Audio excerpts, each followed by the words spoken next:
the right kind of help. And LeBron hasn't gone into coast mode yet like he did last year. Correct. So that's what's scary. He can't go into coast mode if they want to. I mean, they're out of the playoffs right now. They're going to make the playoffs, but if they want to get a top 4 seed, he can't go into coast mode. And I think that's the problem. That's the bottom line. Isaiah Thomas is still coming though. Well, here's the thing though. He's gonna lock up that one position for him. Offense. I mean, defense is a lot harder when your offense sucks.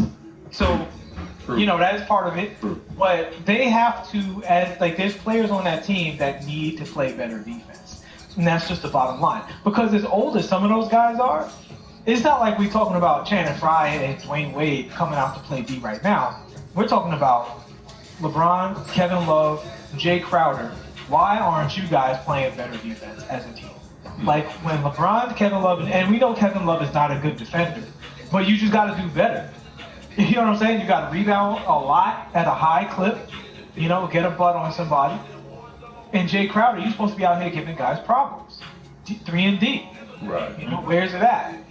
So that's and this is and here's the thing about this. Like we asking all these questions, we gave a lot of credit to Brad Stevens. We gave a lot of credit to Jason Kidd. And I'm even willing to give credit to Jeff Hornacek for what he's doing in New York, because those guys are playing hard every day. We can't give credit to those guys without turning the microscope on to Ron Lewis. Because the Cavs offense looks like trash. It looks horrible. Czar, I know you in charge of freelance office at 2K. I ain't trying to bring your day job in here, but it's worth mentioning. What do you see when you see the Cavs offense?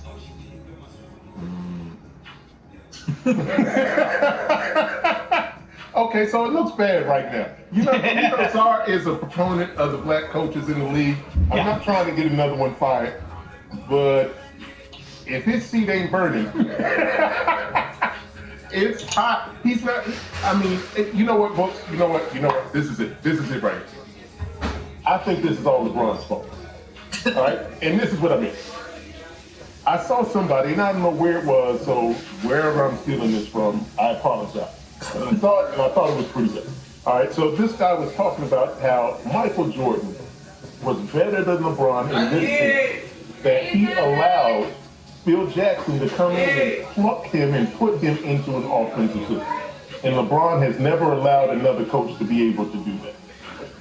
Because of that fact, I say LeBron is keeping his head coach from allowing him to be in any other system besides giving LeBron the ball and let him do whatever the hell it is he wants to do. You know what's funny, John? On this very show, somebody brought up a long time ago. Who was that? My memory is very fuzzy, John.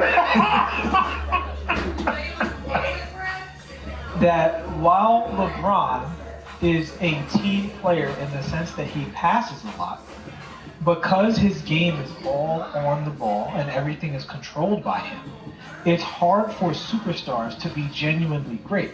And when you playing with him, like you look at LeBron, he elevates role players because they can do their jobs very well. But when he played with Dwayne Wade, it took Dwayne Wade actually stepping back to let LeBron be LeBron. And Chris Bosh was forced into being a role player. And we saw the same thing with Kevin Love. And here's the thing about Kyrie. He turned Kyrie into a one-trick pony. Whereas, like, in case of glass, break offense out, right? So, and then set Kyrie loose and you do your thing. Okay, you're done doing your thing. We're back in the game. Everything is looking good. Give me the ball back. That's the LeBron goal. So maybe that's part of the reason Kyrie wanted out. Well, he's like, I don't want this anymore. I think there's a lot of reasons Kyrie wanted out. But the bottom line is, as LeBron gets older, if he wants to win, he has to let other superstars be great, not just other role players. LeBron doing everything while role players just fill in the slots may not be good enough going forward, particularly if, as you said, Czar, the problem with LeBron's high basketball IQ and near genius level memory, both of which he possesses, is that it's very hard to get him to do anything that is not created here. Yes. Yeah, I gotta let the people know. You're not gonna hear this on ESPN, TNT. You turn that on to get your laughs, laugh at Chuck. When you turn on Sim Nation to get your analysis. Hey, you know what we need? Hey, Nelson, you know what we need? We need you to tell this to Nick Wright. Oh, yo, Nick Wright thinks LeBron is better than Michael Jordan. I told you, I have a rule. If you think that LeBron is better than Michael Jordan, I do not debate you. Yeah. You're clearly crazy, right? Yeah, I don't go into the insane asylum being like, hey, what do you think of quantum physics? No. I know that they're not equipped to have that conversation. So when somebody's like, of course LeBron's better than Jordan, I'm like, cool, all right, I'm out. Good job. Good luck with that. Hey, I've really been enjoying our conversation this far. Another topic that I wanted to get into is the Oklahoma City Thunder. This is a team, they've lost, I think, 4 in a row, 5 of their last 7. They're 0-6 versus other Western Conference teams. And I think today or yesterday, they held a 30, 35-minute team meeting. And we all know when team meetings break out, shit is real serious. It's real serious in those streets. And I wanted to ask you guys, and Matt, I'm going to come to you first. Are people making too much of the fact that PG-13 and Carmelo left because they wanted to win, and their previous teams are winning more games than they are currently in OKC? Are people making too much out of this? I'd say yes right now. Because in fairness, I mean, they got like the number 2 defense in the league, which is kind of surprising. I didn't think they'd be this good defensively. And when you put 3 ball-dominant guys, it's going to take a little time.